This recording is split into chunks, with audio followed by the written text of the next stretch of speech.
vamos a hablar con, ya es un amigo de la casa prácticamente, con Gervasio Muñoz, que es el presidente de la Federación de Inquilinos a nivel nacional y también referente de inquilinos agrupados.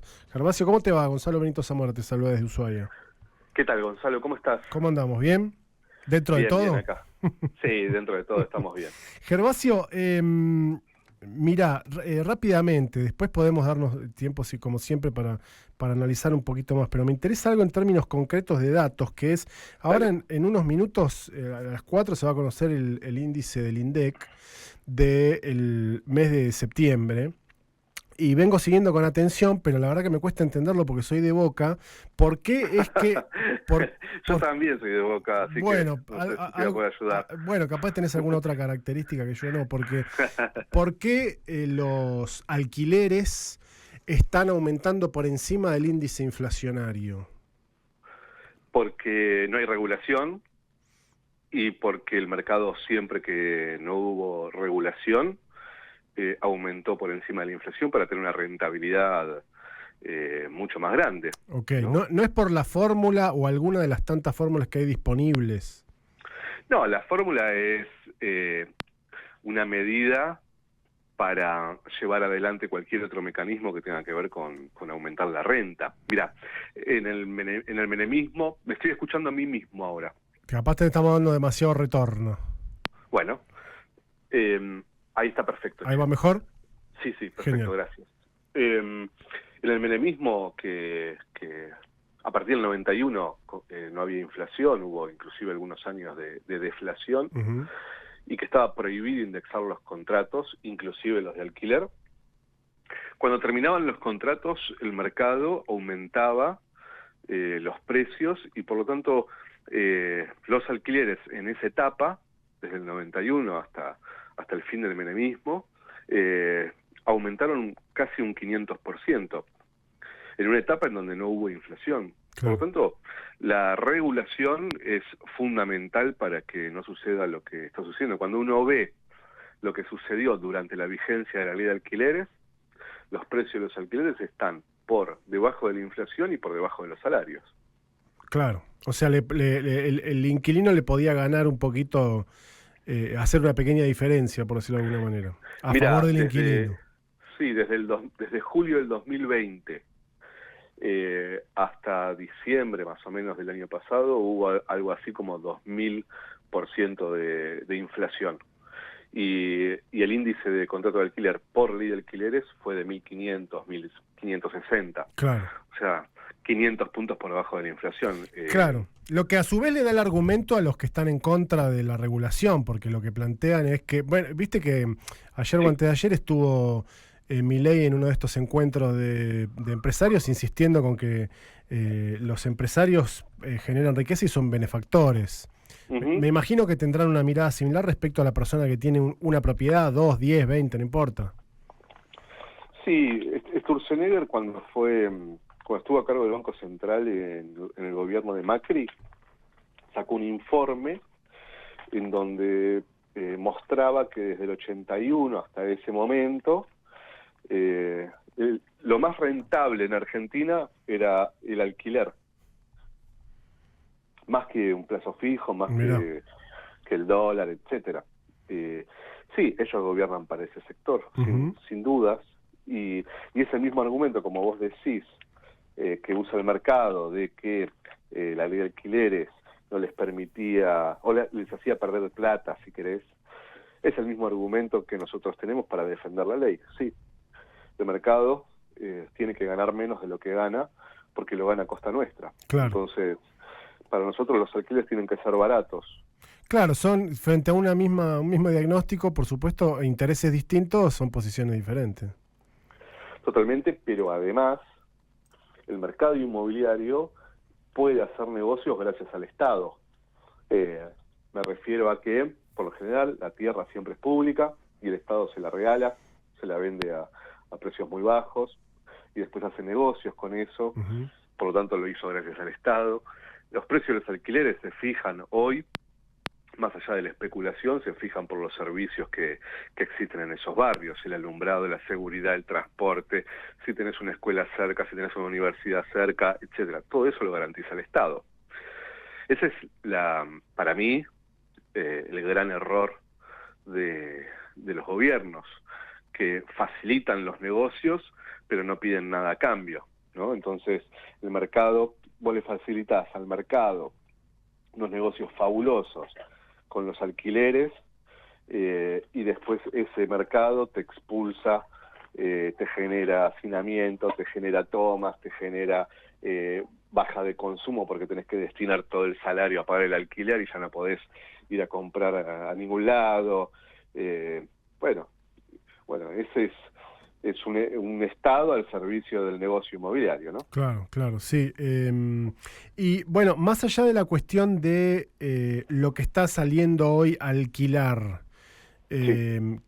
¿qué otros datos de este contexto, de estos 10 meses del gobierno de Javier Milei, a vos te llaman la atención de lo que está pasando en términos del acceso a la vivienda y por lo menos el acceso al alquiler, ¿no? No te digo ya de Sí. ser propietarios.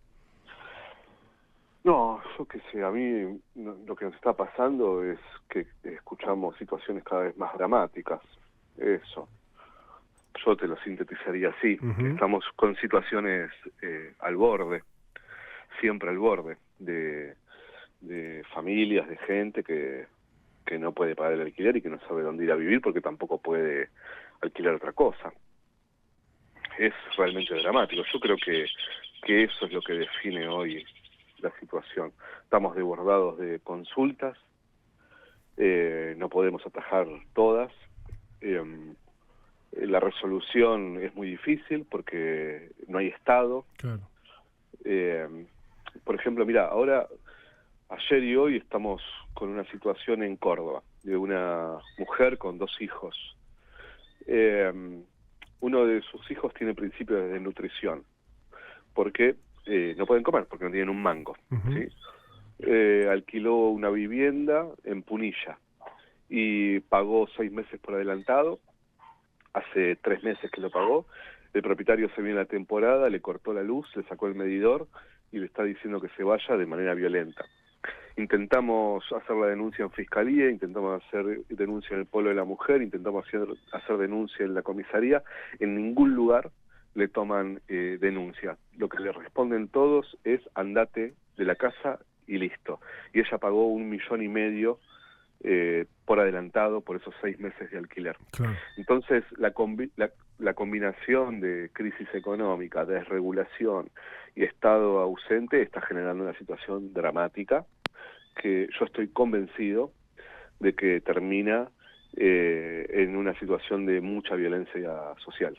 Claro. Bueno, medio que además, viste que está como también muy generada hasta por las cosas que se dicen de parte de la presidencia, el propio presidente que tiene siempre expresiones muy violentas y da la sensación que algunas cosas se empiezan a avisorar de situaciones que se trasladan, que salen de las redes sociales y se trasladan a la calle directamente, ¿no?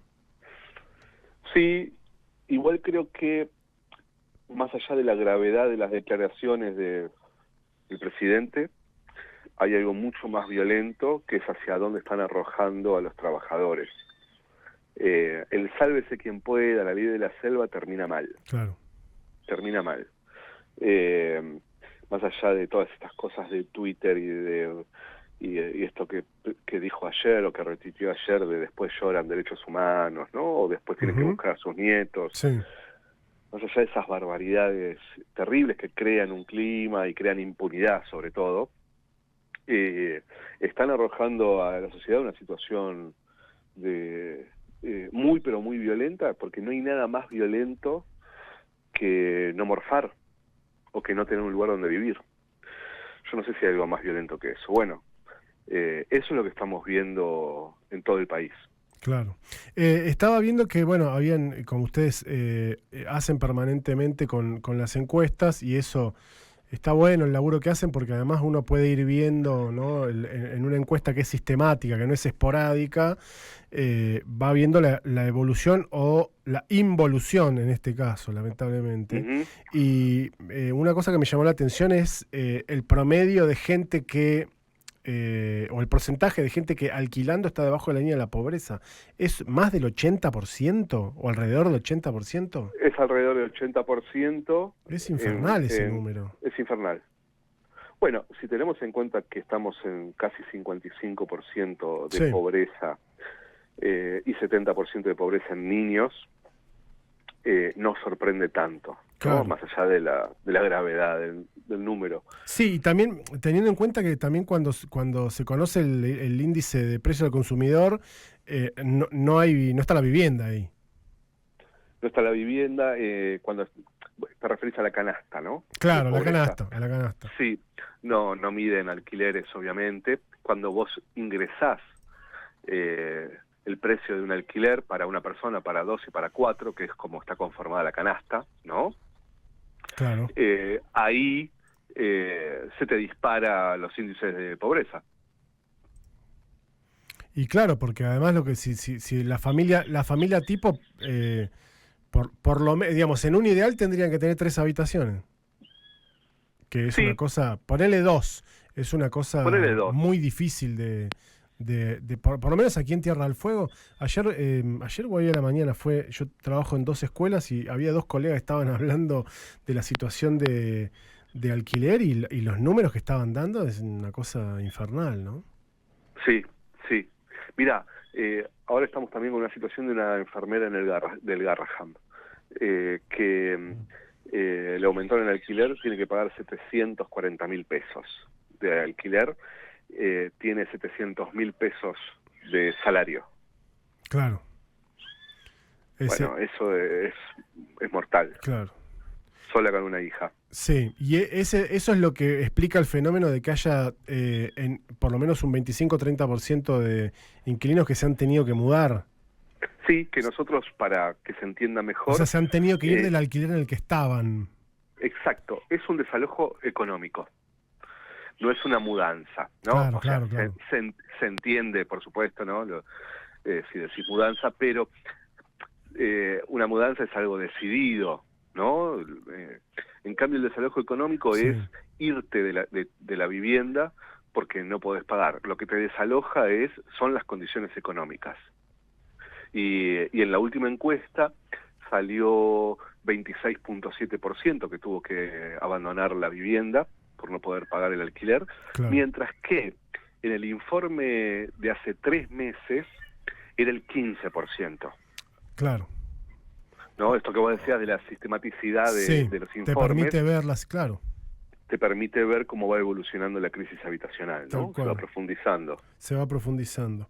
Estamos hablando con Gervasio Muñoz, referente de Inquilinos Agrupados. Gervasio, ¿hay alguna provincia, algún municipio, alguien que vos veas que esté tratando, aunque sea de, no sé, hacer un paraguas a la situación? Particularmente digo de los inquilinos, ¿no?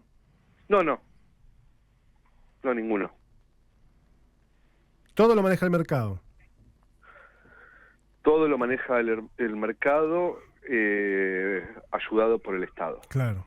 Es un problema ahí también, ¿no? Me parece, bueno, lo hemos hablado más de una vez en términos de lo que le deberían proponer y el programa que deberían aplicar las fuerzas populares, ¿no?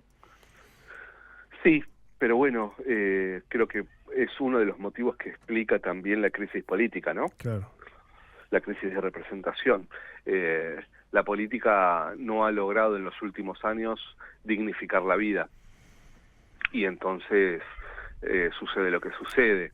Cuando el Estado está en función de los intereses del poder económico, del mercado, de la lógica del mercado, es muy difícil entender que hay que defender el Estado, ¿no? Uh-huh.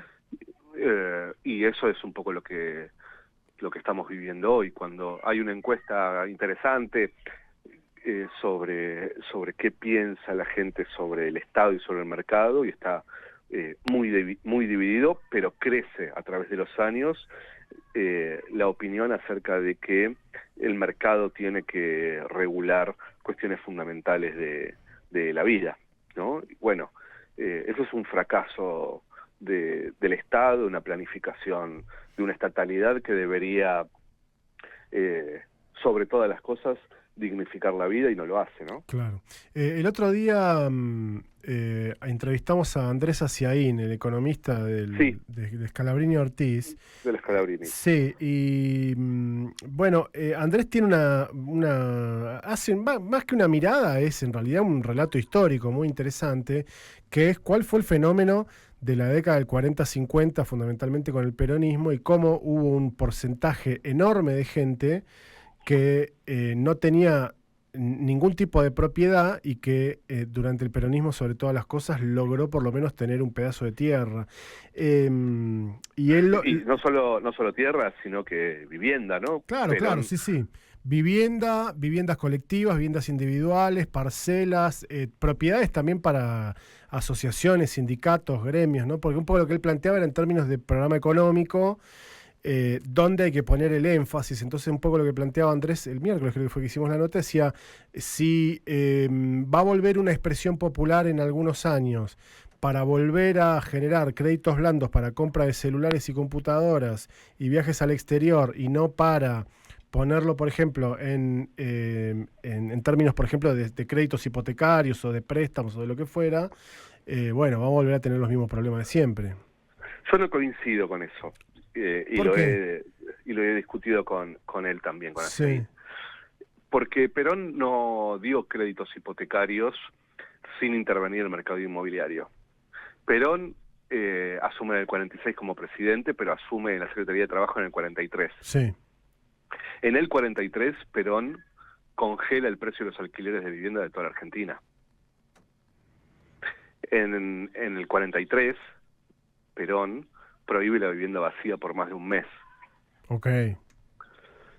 Y en el 49 plantea en la Constitución la función social de la vivienda. Sí. Traducido, quiere decir que si la vivienda no cumple una función social, o sea, no hay nadie viviendo ahí, el Estado puede intervenirla. Uh-huh. Después de eso, no del 49, sino después de las medidas que tomó en el 43, además de construir viviendas, da créditos hipotecarios en un país donde las viviendas estaban especificadas, no estaban dolarizadas como hoy. Y el crédito hipotecario que da es en un país que casi ya tenía pleno empleo, y que un trabajo, cuando vos ingresabas a una fábrica, por ejemplo, en esa fábrica estabas 20 años trabajando, y ese salario que cobrabas en esa fábrica alcanzaba para pagar el crédito, para vivir dignamente, para irte de vacaciones, claro, etcétera. Un salario. Claro. Trabajaba una persona en la familia. Sí. ¿Sí? Entonces, no es solo dar créditos, es pensar en qué condiciones se dan los créditos. Uh-huh. No existe posibilidad de un plan económico que genere que las familias puedan comprar una vivienda con las viviendas dolarizadas. No existe tampoco crédito hipotecario para una población o un sector de los trabajadores activos en donde el trabajo te puede durar 3 años. ¿Sí? Sí. No solo eso, sí, sino que además... 50% son monotributistas o directamente trabajo en negro. Exacto. Ese mundo no existe más. Por lo tanto, hay que volver a Perón. A mí me parece a veces reaccionario, ¿sí? Me refiero a que se quiere explicar que la solución está en volver al 45, y en realidad hoy tenés nuevos problemas, otra situación económica global, Uh-huh. y ni hablar de que la vivienda está dolarizada. Entonces, yo lo que creo es que lo que hay que discutir son nuevas soluciones para un nuevo país, para nuevas demandas. ¿Sí? ¿Y qué podría, por lo menos así, en forma de espiar por la cerradura, una salida creativa en términos del acceso a la vivienda para el mundo que vivimos, en el que vivimos hoy? En principio me parece que... lo hemos hablado, viviendas se construyen, yo lo puedo hablar por Ushuaia, pero bueno, en la Ciudad Autónoma de Buenos Aires también uno lo ve, viviendas se construyen, es impresionante la cantidad de viviendas que se construyen. Claro, cuando asume Perón, el país no tenía viviendas. Había tenido una corriente migratoria muy fuerte para un país que no estaba construido, ¿no? Entonces había necesidad de construir. Eso hoy ya no existe. Hoy sobran viviendas. El mercado privado ha construido de manera récord a partir del 2004, 2005, 2006. Claro. ¿Sí? Yo creo que hay dos líneas a grandes rasgos, ¿no? Dos líneas a grandes rasgos que me parecen fundamentales. Una, regulación de los precios del alquiler. Fundamental. Sin regulación de precios no va a suceder nada. Dos, cambiar el chip de los planes de vivienda y que sean viviendas públicas en alquiler. O sea que los estados, así como tienen hospitales públicos, así como tienen escuelas públicas, también tengan viviendas públicas. Uh-huh. No el estado construyendo para dar título de propiedad y que después esas viviendas se puedan comercializar y finalmente no solucionen nada, ¿no? Sino que generen negocios nada más. Bueno, para mí una de las cosas que tendría que suceder es que cuando el Estado construye, tiene que dar esas viviendas en alquiler a precios muy baratos para que esos ingresos que tengan por renta garanticen seguir construyendo viviendas públicas en alquiler y además una fuerte regulación sobre qué precios se pueden cobrar de alquiler de vivienda, ¿no? Pero bueno, estamos hablando de que nada más que esto, no te estoy hablando ni siquiera de especificar las viviendas, Claro. solo de vivienda pública en alquiler y regular precio de alquileres. Para que esto suceda tendría que haber un movimiento popular, nacional, profundamente decidido. Hoy no parecería que estemos en ese camino. Claro, tal cual. Gervasio, gracias como siempre. No, por favor, un abrazo muy grande. Un abrazo, hasta luego. Gervasio Muñoz, referente de Inquilinos Agrupados, bueno, dándonos un poco el diagnóstico de lo que está pasando. 1 de cada 4 inquilinos a lo largo y ancho de la Argentina ha tenido que retirarse del alquiler que tenía, desalojo económico le han puesto desde Inquilinos Agrupados, porque claro, se tienen que ir no porque se mudan, sino porque no lo pueden seguir abonando. El 80% de los inquilinos e inquilinas por debajo de la línea de la pobreza. Y bueno, y todos datos que no son en absoluto alentadores.